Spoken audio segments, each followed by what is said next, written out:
Your Excellency, the President of the Republic of Kenya, the Honorable Uhuru Muigai Kenyatta, Your Excellency Salva Kiir Mayardit, the President of the Republic of South Sudan,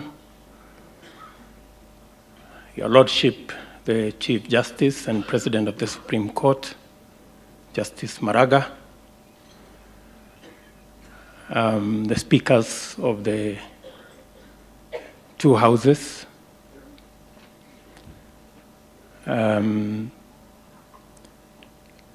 former Vice President Kalonzo Musyoka, former Vice President Musalia Mudavadi. I don't know why we keep forgetting that once upon a time, Musalia was our Vice President. It may have been for a short time, but I also suffered the same fate. I was Minister for Home Affairs for 2 months. The way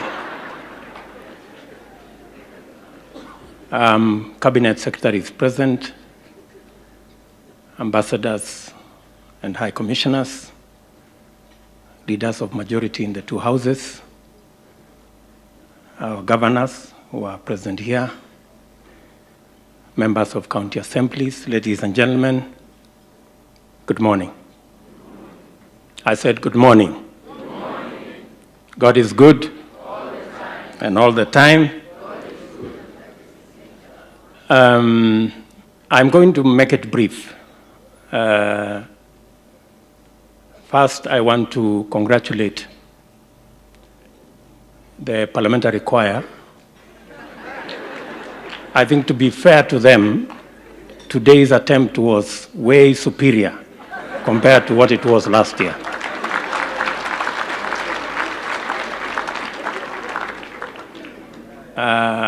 It would have been better, though, if Kajiado County had not come to perform. But I think it will help if we encourage them that it was quite a step from where they were. So Tongi and your team, please keep at it. I think you're making progress.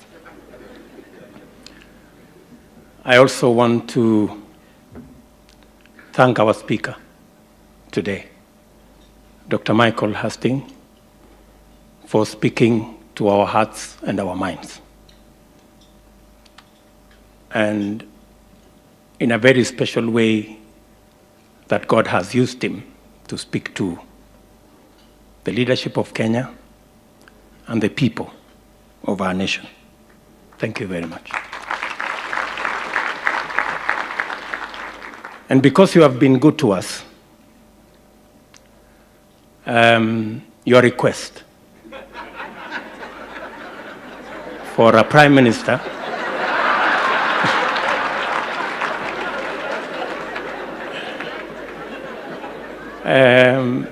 we have a retired one in Kenya, and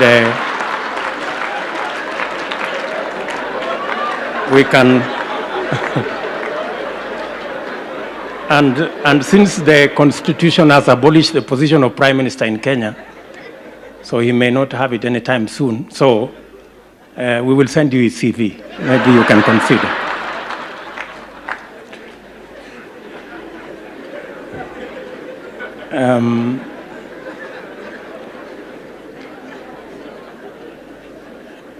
In any case, we have had people from the UK helping us govern our country. So it may just be a good opportunity for us to pay back and send you something.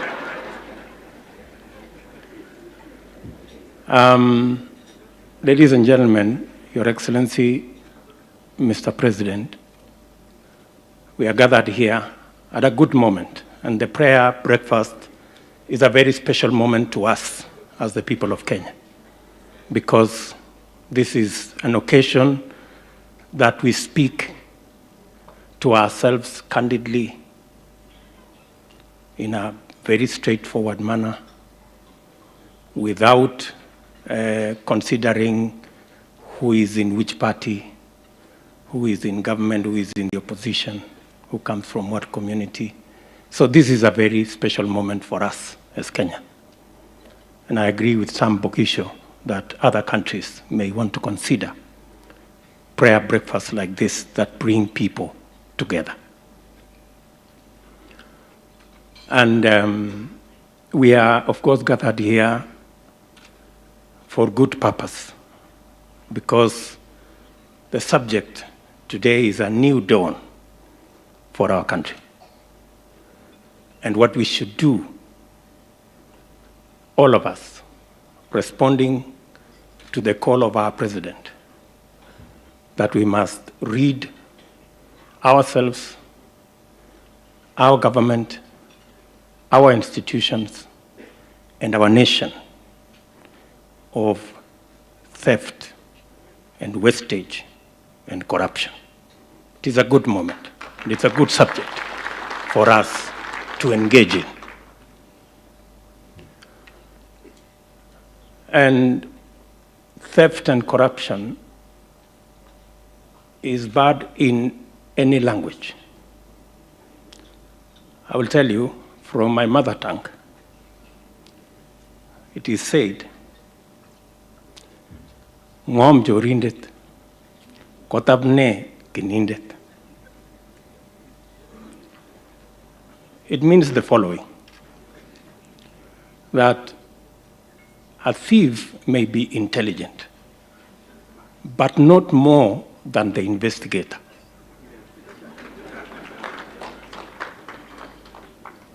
And I think it is an encouragement to our investigative authorities that it is long held that the job that you do is possible.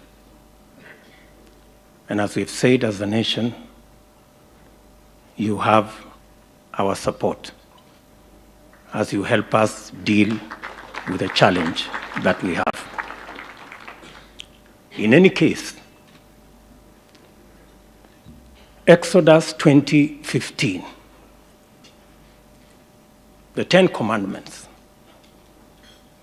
says, do not steal.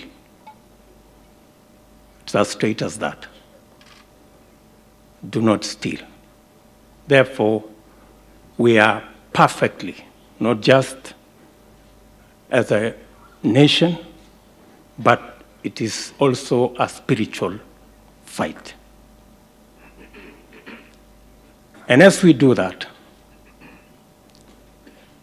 we must remember Exodus 20:16, the following verse, which says, do not bear false testimony.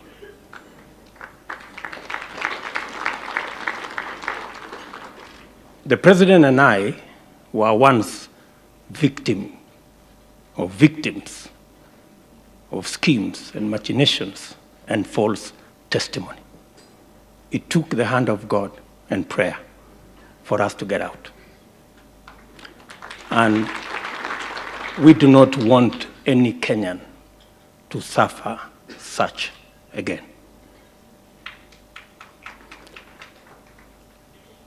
And as we pursue this very noble cause for the soul of our nation, we must remember to inspire the hawker to own a kiosk, and the gentleman who owns a kiosk to own a shop, and the one who owns a shop to own a mini market, and the one who owns a mini market to own a supermarket and a wholesale.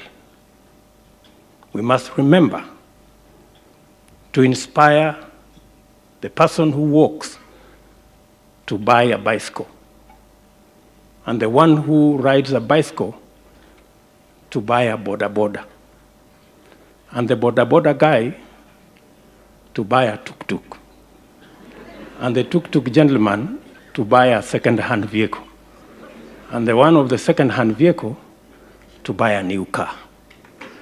That We must. Because as we've been told by the Speaker, this nation does not belong to the elite alone. It belongs to 45 million Kenyans. And finally, I have a confession to make. Finally.